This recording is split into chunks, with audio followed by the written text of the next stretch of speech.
সেই কওমি মাদ্রাসা প্রতি গ্রামে একটা দুটা তিনটা করে আছে। আগে গোটা একডালা মুসামুরা তথা আপনার এই তামাম এলাকার মধ্যে কয়টা মাদ্রাসা ছিল? একটাও আমার মনে পড়ে না, আমাদের যা ছিল তা ছিল। ওই সোনগাছা মাদ্রাসা তো আলিয়া নিসাব, কওমি নিসাব না। ওই সিরাজুল আলিয়া ছিল কওমি মাদ্রাসা না, ওই আলিয়া মাদ্রাসা আলিয়া নিসাবের ছিল।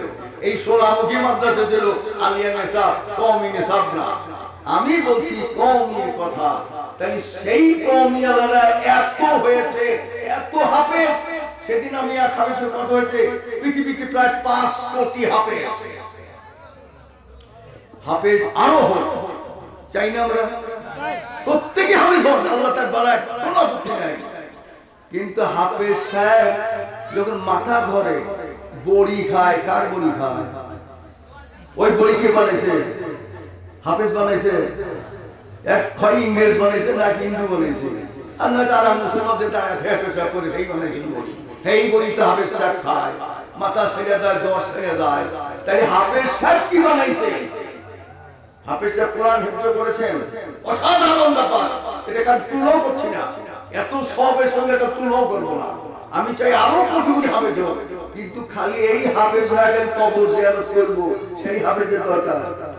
ওই হাফেজের দরকার যে হাফেজ ইঞ্জিনিয়ার হয়েছে, যে হাফেজ ডাক্তার হয়েছে, যে হাফেজ জজ হয়েছে, যে হাজার রেজিস্ট্রার হয়েছে, যে হাজার সেক্রেটারি হয়েছে, গভর্নর হয়েছে, রাষ্ট্রপতি হয়েছে, মন্ত্রী হয়েছে। তাহলে দেশের আর দুরাচার থাকবে না।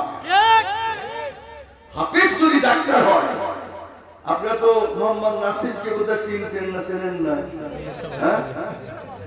গোটা ভারতবর্ষে সমস্ত রেকর্ড ভঙ্গের স্বরাষ্ট্রমন্ত্রী, সফল স্বরাষ্ট্রমন্ত্রী মোহাম্মদ নাসির, এবং তিনি শেষে তিনি স্বাস্থ্যমন্ত্রী হয়েছিলেন। তিনি নিজে স্পিকারকে বলছেন পার্লামেন্টে, মাননীয় স্পিকার, আমি বাংলাদেশ সরকারের স্বাস্থ্যমন্ত্রী বলছি, রোগী ওটির মধ্যে মারা গেছে, সেই রোগীর বিল করছে, আমি স্বাস্থ্যমন্ত্রী বলছি।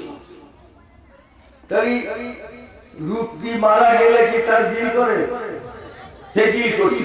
আমার হাফেজ সাহেব যদি ডাক্তার হন, তাহলে উনি কি বিল করবেন? করবেন না। বাংলাদেশের মহামান্য রাষ্ট্রপতি অ্যাডভোকেট আব্দুল হামিদ সাহেব, এটা আগামী কয়েক তারিখ উনি রিটায়ার করবেন। রিটায়ার ঠিক না, মানে ওনার টেনিয়র শেষ হবে, আর 2 বারের বেশি তো নির্বাচিত হওয়ার সুযোগ নাই। এখন শাহাবুদ্দিন চুপ্পু সাহেব পাবনা তিনি হয়েছে। সে আব্দুল হামিদ সাহেব বলছেন দিনাজপুরের এক বিল্ডিং, স্কুল কলেজের এক বিল্ডিং ভেঙে পড়ছে। এই বিল্ডিং এর পাশে কুনসা বাসের কুনসা, রড না কুনসা। তুমি বলবে, আমি সে পড়েছি পত্রিকা, যে দেশের কন্ট্রাক্টররা, যে দেশের লোক এই স্কুল কলেজের ছাদের মধ্যে লোহার রড না দেয় কুনসা, বাসের কুনসা, সে দেশের আর কিছু না। তা হাফেজ সাহেব যদি ইঞ্জিনিয়ার হতেন, তাহলে উনি বাসের কুনসা দিতেন। আমার দুঃখটা আমি বলছি, হাফেজ কোটি কোটি হোক, মুক্তি ফকির কোটি কোটি হোক, শুধু কবর জিয়ারতে ফতোয়া দিয়ে লাভ হবে না। বিজ্ঞানকে চর্চা করুন। আপনি গোটা বিশ্ব মুসলিমকে নেতৃত্ব দেন, গোটা মুসলমানরা লুব্জ কুব্জ হয়ে গেছে, শক্তি আছে। আমরা মিলাদ পড়াতে যেই দাঁড়াইতেছি বেদাত বেদাত পায়, একেবারে মুখে ফেনা তুলে ফেলাইতেছে, বেদাত বেদাত। এই যে সবে বরাত গেল, এই সবে রুটি বানানো যাবে না, হালুয়া বানানো সব বেদাত বলে না। আমি তো 2 দিন 3 দিন এই উত্তর দিতে আমার জান গেছে, যেখানে যাই সেখানেই প্রশ্ন। বাবা এই যেটা কি, এই যে সব কইলো মসজিদে কইলো, ওই যে অমুক জায়গায় হুজুর কইলো, অমুক হুজুর কইতেছে এটা বেদাত। তা আমি বললাম যে ঠিক আছে, আসো আমার সঙ্গে বসো। এই যে হাকিমুল উম্মাহ মুজাদ্দিদ আশরাফি সাহেবের কিতাব বেহেশতি দেও, 6ষ্ঠ খণ্ড 236 পাতা, সেখানে তিনি পরিষ্কার বলেছেন হালুয়া রুটি তৈরি করা বেদাত না। এটা ভালো, তবে শর্ত আছে। এটা তো ফরজ না, নাকি বলেন? হালুয়া রুটি বানানো কি ফরজ? ওটা কি ওয়াজিব? ওটা কি সুন্নাতে মুআক্কাদা? না, এটা মুস্তাহাব, ভালো কাজ। উনি বলছেন করবে, কোনো অসুবিধা নেই। তবে তুমি ওইটা তোমার টাকা নাই পয়সা নাই, তুমি ঋণ করিয়া এই রুটি বানাইও না, তুমি চুরি করিয়া এই রুটি বানাইও না, তুমি ঋণ করে করো না, চুরি করে ভিক্ষা করে পরে তার সাহায্য নিয়ে এসেও তুমি এই রুটি বানাইও না। তোমার আছে তুমি 1000টা বানাও, নিজে খাও, ছেলে পেলে খাওয়া, পাড়া প্রতিবেশী দাও, গরিব দুঃখী বিলাও, সারাদিন বিলাও, কোনো আপত্তি নেই। তাহলে সেই জিনিস থেকে বলতেছে বেদাত। তাই বেদাত বলতে গেলে তো তাই বলতে হবে এইভাবে বেদাত হবে, আর এইভাবে করলে পরে বেদাত হবে না। আতশবাজি করছো এটা বেদাত। আতশবাজি করলে তো কোনো সব পাওয়া যাবে না, পাওয়া যাবে কিন্তু রুটি একদম খায় সুবহানাল্লাহ বলতেছি, আলহামদুলিল্লাহ বলতেছি, বিসমিল্লাহির রহমানির রহিম বলে রুটিটা খেতেছি, হালুয়াটা খেতেছি, সারাদিন মসজিদে ছিল, সারা রাত ক্ষুধা লেগে গেছে, একটু প্রেক্ষাপট আছে, আপনি গোশত মস্ত তরকারি দিয়ে যদি খেতে যান ভাতটা, নানান সমস্যা হবো। আর ওখানে একটা রুটি আছে, একটু হালুয়া একটু পানি গেলে হইলো, হয় না?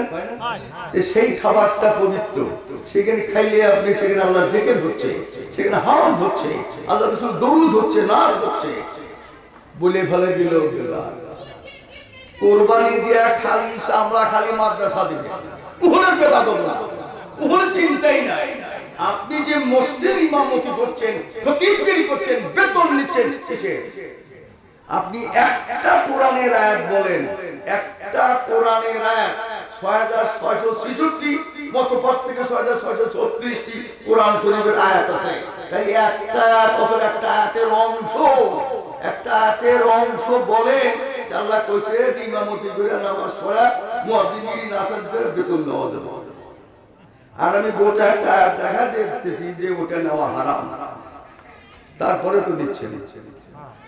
এখন কবে ফতোয়া আছে, তখন কোরআন শরীফ আছে তা কয় না, হাদিস শরীফ আছে তা কয় না, ওদের ফতোয়া আছে।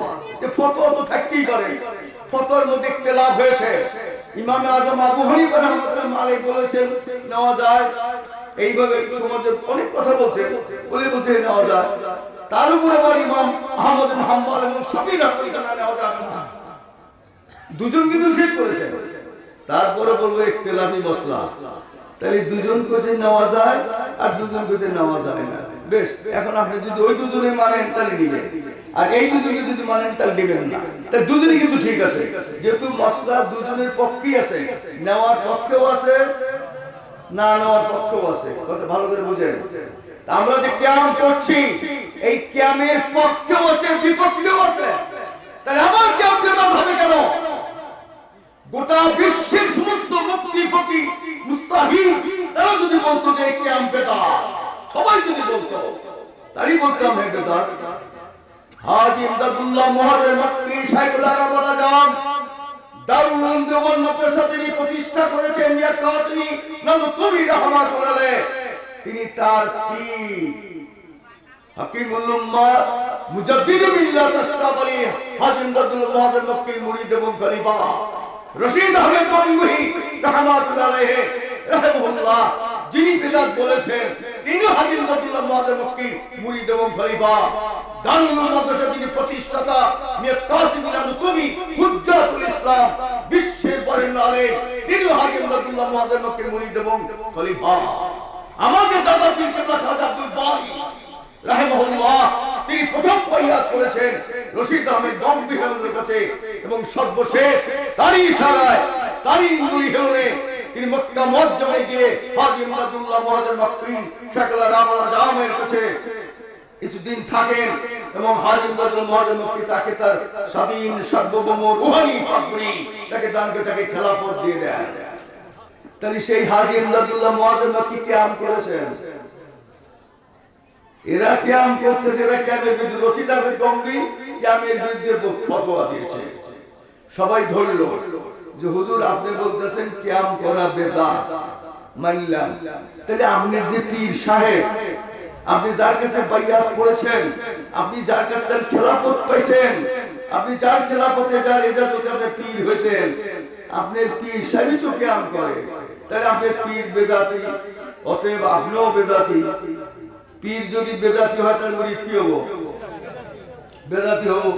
তখন তিনি বললেন যে বিষয়টা আমার উপর ছেড়ে দাও, আমি একটু দেখি, আমার পীরের সঙ্গে আলোচনা করবো, এই বিষয়টা আমি আমার পীরের সঙ্গে আলোচনা করবো।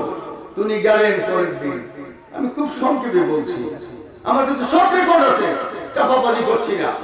পরের দিন গেলেন হাজী ইমদাদুল্লাহ মহাজের পক্ষে সাথে আরো লোকজন আলেম উলামারা বসে আছে। তো রশিদ আহমেদ গঙ্গে ঢুকছেন, দেখে একটু মিষ্টি হাসলেন, দেখেই বললেন, রশিদ আহমেদ কি জন্য এসেছো বলো বলো।